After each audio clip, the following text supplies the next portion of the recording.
ಆಂಧ್ರಪ್ರದೇಶದ ಶ್ರೀಶೈಲಂನಲ್ಲಿದ್ದ ವಿಜಯನಗರ ಸಾಮ್ರಾಜ್ಯದ ಒಂದು ಶಕ್ತಿಯುತವಾದ ಆ ಸೇನಾ ತುಕಡಿಯಾದರೂ ಯಾವುದೆಂಬ ಪ್ರಶ್ನೆಗಳಿಗೆ ಉತ್ತರ ದೇವ ಬ್ರಾಹ್ಮಣರೆಂದೇ ಹೆಸರುವಾಸಿಯಾಗಿರುವ ದೇವಾಂಗ ಜನಾಂಗದ ಸಹಸ್ರಾರು ಜನರ ಒಂದು ಸೇನಾ ತುಕಡಿ.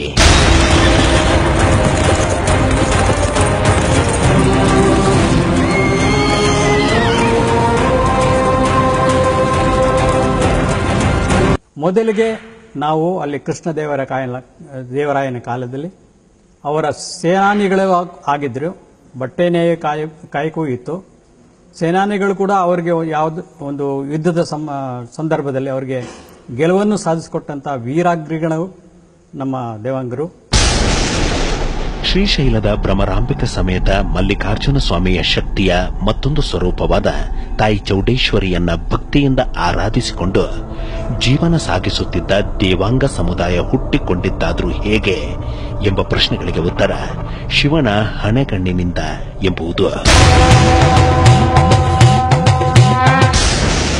ದೇವಾನುದೇವತೆಗಳಿಗೆ ವಸ್ತ್ರಗಳನ್ನು ತಯಾರಿಸುವ ಸಲುವಾಗಿ ಶಿವನು ತನ್ನ ಹಣೆಗಣ್ಣಿನಿಂದ ದೇವಲ ಮಹರ್ಷಿಗಳನ್ನು ಸೃಷ್ಟಿಸುತ್ತಾರೆ.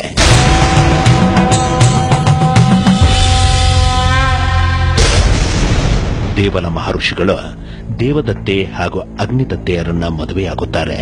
ಆನಂತರ ಹುಟ್ಟಿಕೊಂಡಂತಹ ಸಮುದಾಯವೇ ದೇವಾಂಗ ಸಮುದಾಯ.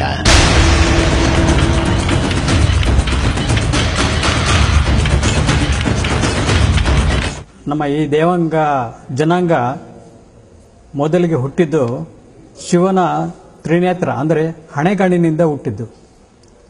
ಹಣೆಗಣ್ಣಿನಿಂದ ದೇವಲ ಮಹರ್ಷಿನ ಒಬ್ಬ ಋಷಿಗಳನ್ನ ಶಿವನು ಆವಿರ್ಭವಿಸಿ ಹಾಗೆ ಹುಟ್ಟಿಕೊಂಡ ದೇವಾಂಗ ಸಮುದಾಯಕ್ಕೆ ರಾಕ್ಷಸರ ಕಾಟ ಎದುರಾಗುತ್ತೆ. ಅಂತಹ ಸಮಯದಲ್ಲಿ ಶಿವಶಕ್ತಿ ಹಾಗೂ ಪಾರ್ವತಿ ತಾಯಿಯ ಶಕ್ತಿಯ ಮತ್ತೊಂದು ಸ್ವರೂಪವಾದ ತಾಯಿ ಚೌಡೇಶ್ವರಿಯನ್ನ ಕುರಿತು ದೇವಲ ಮಹರ್ಷಿಗಳು ತಪಸ್ಸನ್ನ ಮಾಡುತ್ತಾರೆ. ತಪಸ್ಸಿಗೆ ಮೆಚ್ಚಿದ ತಾಯಿ ಚೌಡೇಶ್ವರಿ ದೇವಲ ಮಹರ್ಷಿಗಳಿಗೆ ಯಂತ್ರವಿದ್ಯೆಗಳನ್ನ, ತಂತ್ರವಿದ್ಯೆಗಳನ್ನ, ಇಂದ್ರಜಾಲ ಮಹೇಂದ್ರಜಾಲ ವಿದ್ಯೆಗಳನ್ನ ದಯಪಾಲಿಸುತ್ತಾರೆ. ಆ ವಿದ್ಯೆಗಳ ನೆರವಿನಿಂದ ದೇವಲ ಮಹರ್ಷಿಗಳು ರಾಕ್ಷಸರನ್ನ ಹಿಮ್ಮೆಟ್ಟುತ್ತಾರೆ.